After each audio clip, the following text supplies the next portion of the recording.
We did it. We're finally talking about it, and it only took 350,000 units of it to be sold, to be a worldwide phenomenon, and to single-handedly save Ducati from bankruptcy, or at best, irrelevancy. Which actually is worse, just ask this guy. In a few minutes, numbers like 696, 796, 821, S4RS will finally have no secrets for you. They might even make sense to you. Maybe. We're also going to talk about the fat truth Ducati will never admit to you. Ladies and gents, well, mostly gents. For some reason women don't watch this channel. Not gonna lie, kinda hurts. Today we're gonna talk about the one, the only Ducati Monster. Let's make one thing absolutely clear. Okay. If you like me lust over this, or this, or this, it's getting hot in here. Well, you owe it all to one bike. This one. So with such importance, I'm sure you won't mind if I go back in time a bit. The year is 1984. Everyone's high on coke, everything has the word turbo on it, and greed is good. And our protagonist in the midst of it all is 25-year-old Miguel Galuzzi, a soon-to-become design legend and personal friend. He commutes to design college in California on his Suzuki GS 750 ES with a couple of friends. One had a VF 750 and the other a Bonneville. Now sure, they were faster than the Bonnie guy, riding up and down LA's curvy roads, but ultimately, even with all their horsepower, they couldn't shake him off. What's worse, since the bikes and tires were crap back then and the inevitable gravity attack happened, broke student Miguel had to shell out hundreds of dollars to repair broken pieces of bodywork, while the Bonnie guy didn't have to worry about eating ramen for 3 months. It was cheaper to just take the pieces of bodywork off and the bike would work the same, if not better. So that woke up something within him. As cliche as it sounds, he started feeling like less is genuinely more. An anti-plastic mantra, if you will. And boy was he in the wrong era for that. The 80s was the plastic era, taking over every aspect of people's lives. I'm sure that will never have any repercussions. In bikes, aerodynamics was the key word of the 80s. And how do you make a bike aerodynamic?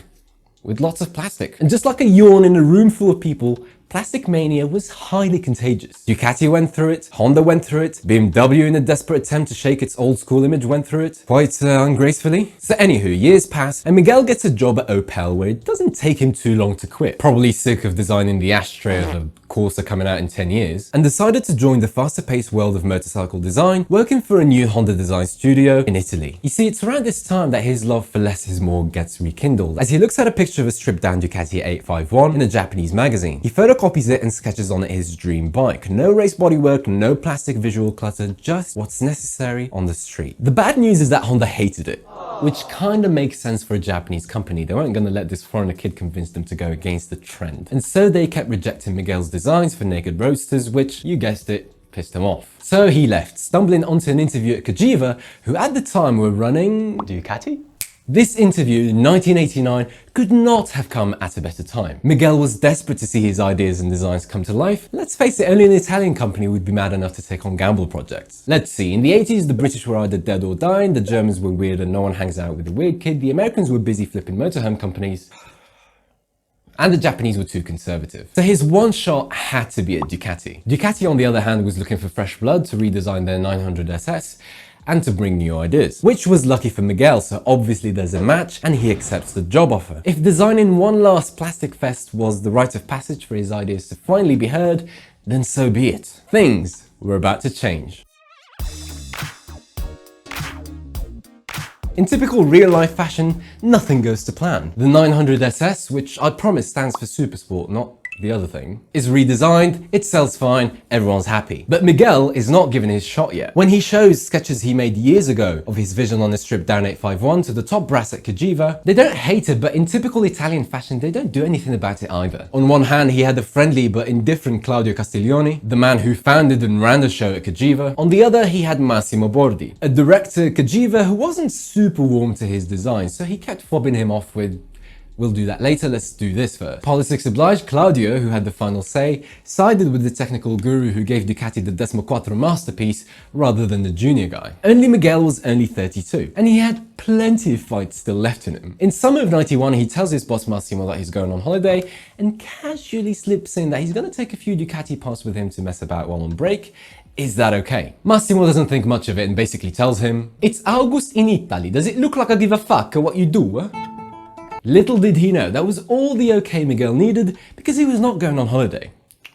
He had work to do. He was starting a skunkwork project. At the time, Miguel was borrowing Claudio Castiglione's brand spanking new 888 Strada for trips. It was the Panigale of its time and he was in love with it. In fact, his vision come true would be to make a naked roadster of that, but obviously that wasn't realistic. The 888 had just come out, it was in back order, the parts to make it were in back order, and the Decimo Quattro engine in it was far too expensive and complex. So Miguel had to compromise. He knew that if he wanted a chance in hell for this project to ever see a production line one day, it had to be cheap. Like, really cheap. So no new engine conception, no new frame, just use what's abundant and available. And what was available was the 851's gorgeous trellis frame, which was a fantastic start, and the 900 SS engine, which was overproduced at the factory. It was cheap and simple to make, air-cooled, only 4 valves, no fuel injection, which meant it didn't need a big beefy battery, so it was easy to package, and made for a bike that's light, and light, my friend, is good. So with the beaten heart and the skeleton sorted, Miguel could focus on the rest. He wasn't a metal worker, so to bring his fuel tank designs to life and a few other bits and pieces, he enlisted the help of Fabio Montanari, a Cagiva guy who was responsible for the Paris-Dakar fuel tank, so he knew a thing or two about welding. The rest incorporated the same part-spin philosophy. The 750SS kindly donated its suspension, and the 900SS its braking system and wheels. The only bespoke items were the tank, minimalistic bodywork, and a dash that was so bare bones it didn't even have a tachometer. Only there was one day. Well, Miguel's absence was noted and Claudio and Massimo started looking for him. When you have your boss and your boss's boss looking for you, it's never good, just run. Surprised by their presence, Miguel finds himself forced to make a grand reveal of what he was working on this whole time. So he wheels his prototype outside, and their reaction was, well, it wasn't the Mamma Mia Miguel, you're a genius that he was hoping for, and instead it was more of a, are you bringing the rest of the bike? No? Okay, let's see what happened. Little did they know, that very prototype was the start of a bike that was going to bring them over £3.5 billion. That prototype was going to rewrite Ducati's history forever. But for now, Miguel was happy he got the full blessing for him to finish his prototype. But it would take only a few months for him to get his vindication. There was a big meeting of Cagiva importers coming to the factory, and Miguel convinced his boss to show them the prototype. And so at the end of the 3-day visit, the importers are shown the bike, and their gobs were smacked. The French Ducati importer Marcel Seurat was so in love with it, he wrote them a check for 1,000 bikes on the spot. Baller move. It might sound like he was a crazy Frenchman with a gambling addiction, but Marcel knew exactly what he was doing. He knew Ducati was onto a winner. You see, at that time, Ducati's range was either unobtainium or decent but not really worth the money. And that was reflected in sales. Ducati was running out of money and quickly dying. Who said like every Italian company ever? So this new, cheap to produce Ducati for the masses was exactly what they needed, stat. And just like that, the prototype was green-lit and earmarked to be shown at the 1992 Cologne show. And because now it was official, the prototype needed a final name. Ducati paid people in suits to come up with a name, and they came back with things like Ducati Zaeta because focus groups. Ugh. But that thankfully never materialized, since during the whole prototype phase, the bike was referred to as the Monster. Does it ring a bell? This actually was the name of rubber toys Miguel's kids were pestering him with every time he got home. So the name stuck in his head. And when he was asked to call this prototype something so the bean counters could allocate time and money, bada bing bada boom, he just says Monster as a placeholder and it sticks with everyone. Even if Cagiva's marketing never really liked it. I wish I had the power to make names stick. I've been trying to make my friends call me Chad McFlexington 69, but it's just not sticking. Wow! Fast forward to the Cologne show of 1992 and the Monster is finally shown to the public. And to say it floored people, one after the other, is an understatement. The press, which was conditioned to see nothing but fully fed Ducatis, was amazed at the bold move of releasing the rebellious naked roadster. Remember, we're still 2 years away from the first speed triple, 3 from the 1100R. A decade away from the first 2.0. The only thing that came even close to being similar back then was the Suzuki Bandit 400, which came out 3 years earlier and even had a sort of trellis frame too, but it was far too niche and underpowered. And most importantly, it wasn't a Ducati. The M900 Monster made 73 cavalli for 185 kilos, and it was finally the Ducati you could actually afford. And it had all the flair and performance of the 900SS without folding you like an origami. And importers quickly got the message as orders came flooding in during the show. It looked like nothing else in the market, with a softly tuned but torquey and reliable engine. Under stress in the superbike frame, so handling was great. And if you could live with the turning radius as tight as the moon's orbit, it was a flawless machine. Miguel's vision was finally alive. He had unleashed a monster on this world, and mate, the effects were irreversible. What was initially supposed to be an exotic production model of less than 1,000 bikes ended up being a worldwide phenomenon. In its very first year of 1993, the factory had to produce 4,424 M900s, unprecedented volumes back then. For context, Ducati sold maybe 1,280 888 Stradas that same year. This demand created new kinds of problems for cash-strapped Ducati. To get the parts to make the bikes, suppliers wanted to be paid in advance since Ducati didn't exactly have a good history of paying in time. And to pay the suppliers, Ducati needed to sell the bikes. So this vicious cycle put a damper on production. Whatever money they made was essentially used to subsidize making the 916, coming out a year later. 1993 was a blockbuster year for the Monster, so to even have a chance to top that in 1994, they needed something big. No. They needed something huge. So they made a teensy baby version. The M600 Monster, or Monsterino for close friends, was yet another stroke of genius. It used the same philosophy of the M900, but borrowed the 583cc engine from the 600SS and stuck low spec suspension and a single disc. If the bigger brother M900 was the Ducati you could finally buy, the M600 was the Ducati you'd be stupid not to buy. It was ridiculously cheap, think 30% off the price of the M900 for pretty much the same looks. While it also made 30% less horsepower at 53 baby ponies, it didn't matter, the M600 was the Ducati for the masses. You no longer had an excuse to not buy a Ducati. Well, apart from the turn-in radius, which was still shy, but forget about that. As soon as the M600 was available, it sold like toilet paper in a pandemic. It is no exaggeration to say the M600 is arguably the most important Ducati model of all time. It is the bike that pulled Ducati into the mainstream, from being an MV Agusta type company to something that actually sold. Admittedly, to a smaller scale, it was what the Cub was to Honda, what Piaggio scooters are to Aprilia. It was what was ringing the till to allow Ducati to go racing, make the 916 family, and most importantly, make the Ducati company attractive enough to be sold to Texas Pacific Group in 1996, who were able to give Ducati the capital they desperately needed to expand their offering. And expanding, it did. The Monster range expanded faster than Nicki Minaj's assets. There were so many special editions of the same model. Honestly, if you thought Pagani abused the Zonda name with like 45 special editions of it, I have a theory he got the habit from Ducati. So I will gloss over every little I worked slightly harder at school S versions and I didn't work as hard as I should have dark versions, and all the rest of them otherwise will never finish. After a couple of years coasting on the success of the M600 and M900, 1996 marks also the year Ducati releases the M750 into the Monster family. It's supposed to be a bridge between the younger and bigger brother and borrows the same 750 engine from the SS range. But the reception is a lot less of a success. People see it as a more expensive M600 than a cheap M900, so they continue to flock towards the extremes. In 1997, Ducati wants to make two versions of the M900, a normal version and an S version. And how do they go about doing that? In the most Italian way, of course. While everyone is looking the other way, Ducati detunes the M900 with smaller valves and then calls the normal M900 the M900S. I mean, why f***ing bother making a better engine when you can just make it worse and call the normal version the S version? Duh!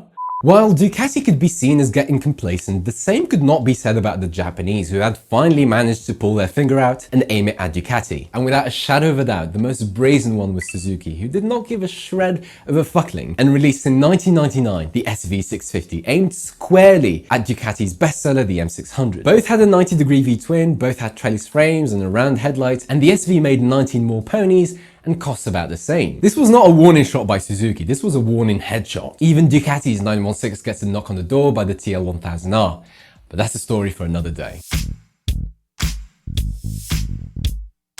It's Y2K, and as it turns out, your big beige computer and electronics did not rebel and enslave your family. Or did they?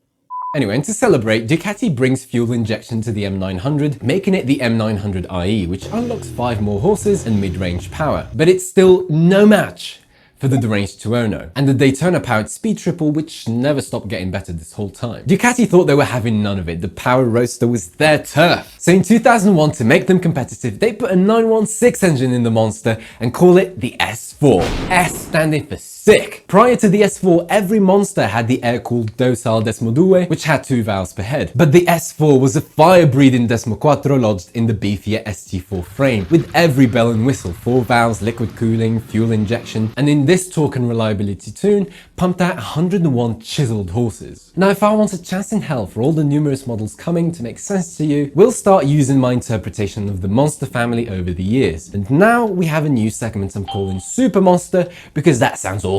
In 2002, the M750, still a low seller, becomes the M750IE, and the M600, still a bestseller, becomes the M620IE. It wasn't difficult to tell which one of these was the favorite child. The 600 gained the second disc brake, fuel injection, and the 35cc capacity increase to give the SV650 a good old fight. In 2003, both the M750 and 900 succumbed to the temptation of Botox and get a capacity increase, becoming the M800 and M1000. The M1000 marks the first major change to the model since coming out in 1993. Sporting a bigger engine with dual spark for enhanced combustion, but I know you don't care about any of that.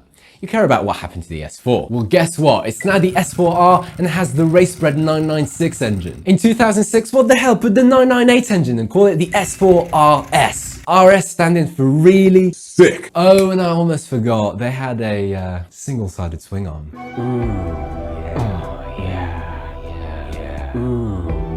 Nice. Does anyone even care about specs when you have something this gorgeous? In fact, Ducati sees that the styling is such a success that they renamed the Monster 1000 the S2R 1000. The engine stays the same, Decimo Due, but they give it the Super Monster signature single-sided swing arm and stacked exhaust. The mid-size segment is still not selling super well, so to stimulate sales, the M800 becomes the S2R 800. 2006 sees also the baby Monster 620 hitting the gym and becoming the 695cc Monster 695. And I like this one for a very simple reason. It's the first one where the capacity actually matches the name. See, it wasn't hard, Ducati, make my job easier. With Ducati back under Italian ownership by now, in 2008 the Monster sees its most radical makeover. After over 200,000 bikes sold, remember when they didn't think they could sell 1,000? After 15 years with essentially the same looks, the new style direction is shown with the new entry-level 696. Assigned to the refresh was Bart Janssen Groesbeek? Anyway, this guy, who modernizes the styling without taking anything away from it. Undertail exhaust, stubby front and back, and a muscular tank. That's the direction of the whole Monster range now. The looks are a resounding success. And that's not just me saying it, that's the people saying it. The Monster 696 broke all of Ducati's sales records. More than 12,000 units in a single year. Progress is a wonderful thing, as it's now just as powerful as the original M900, while 10 kilograms lighter and with an engine a couple hundred cc's smaller. Seeing that the new style is a success, Ducati evolves the S2R 1000 into the Monster 1100 in 2009 and the S2R 800 into the Monster 796 in 2011. The single-sided swing arm is mercifully kept on both, but the stacked exhausts become undertail ones in line with the new Monster style. The M1100 sees a whole host of modern gizmos, which on an engine that's still air-cooled is like seeing your grandma making TikToks about OnlyFans. Who has OnlyFans?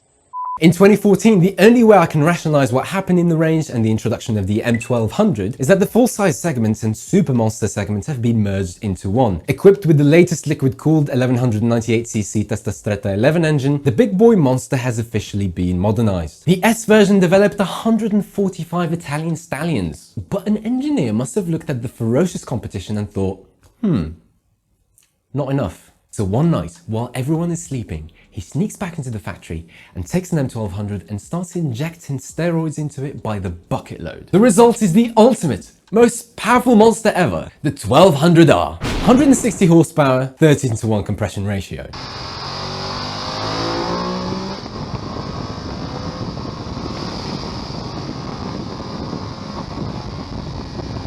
But people, do not be fooled by the M1200's bulging muscles and space-age electronics. Because I bet you didn't even notice the sinful bastard marked the end of the undertail exhaust. You have to say that you're fine when you're not really fine, but you just can't get into it. You see, just when you start trusting people. Okay, I guess we all make mistakes. It's not like they took away the trellis frame, right? That would be so stupid.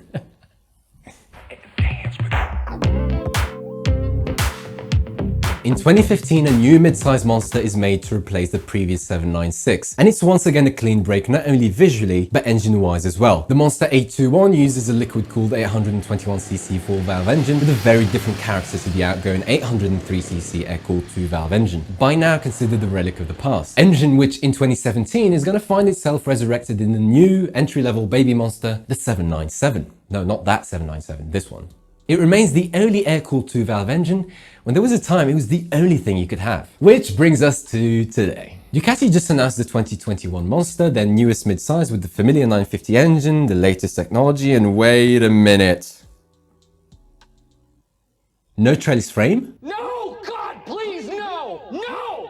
By taking away the trellis frame, you're taking away the very essence of what makes the Monster the Monster. It's like Zlatan without a ponytail. The Monster has lost the one thing it had since the beginning, and therefore with it, its identity. When it came out, it looked like nothing else, and now it looks like everything else. And that's what happens when you stray too far from the elegant and original design. Maybe the cast aluminium frames make for a better performing or lighter bikes, but let's not kid ourselves. People who are into Ducatis, and especially Monsters, are into it because of the way they look, not their Mugello lap times. The company that honorably stuck with a 65-year-old antiquated valve technology for tradition's sake got rid of the trellis frame on a lineage of bike defined by it. Ducati will never admit they messed up there, and especially with their product planning. They cannibalized the Monster, once their breadwinner. The range came under pressure from below with the Scramblers, which scooped up all the learners and first-time Ducati buyers, and came under pressure from above with the Street Fighters, which scooped up the ones previously interested in the full-size Super Monsters. I guess someone at Ducati looked at the rapidly slowing sales and thought the Monster needed a radical rethink. A lot of which seems to be happening quite a lot in there right now, with the Multistrada losing the Desmo system, and now the Monster losing the trellis frame. But if that's the case and they want a new direction, why not just call it something else? I love Ducati as a brand and what they stand for. They're never the fastest or the best, but they do things their own way, and I respect that. And I would really hate to see them lose that way of doing things. Who knows, maybe I'm wrong and the new Monster rekindles its flame. Maybe it's not meant for you and me, maybe it's meant for a new audience. Just like when I was growing up, I found the 999 to be gorgeous. True story. What? Miguel Galuzzi, now 61 and undeniably the hero of this story, didn't reinvent the wheel with the original Monster. He just made the wheel better, accessible and gorgeous. These days, I'm sure he enjoys running practical jokes in New York with his group of friends. Oh, apparently I got the wrong guy. That's Brian Quinn from Impractical Jokers. Silly mistake, silly. These days, I'm sure he enjoys being the head of design at the massive Piaggio group, safe in the knowledge that his once skunk-wet project turned out to be a worldwide phenomenon, and having penned some of the most beautiful, timeless bikes out there. You are now officially a Monsteristi. Well done! And well done to me for going through a whole video about Italians and Italian bikes and never once making a tasteless Italian joke or doing this gesture. What? It's the end of the video, it doesn't count. Oh well, I can only take so much. Please like this video so YouTube shows it to people, and do your bit and share it with a friend. New video coming out very soon, so in the meantime, you're here anyway. Watch another one.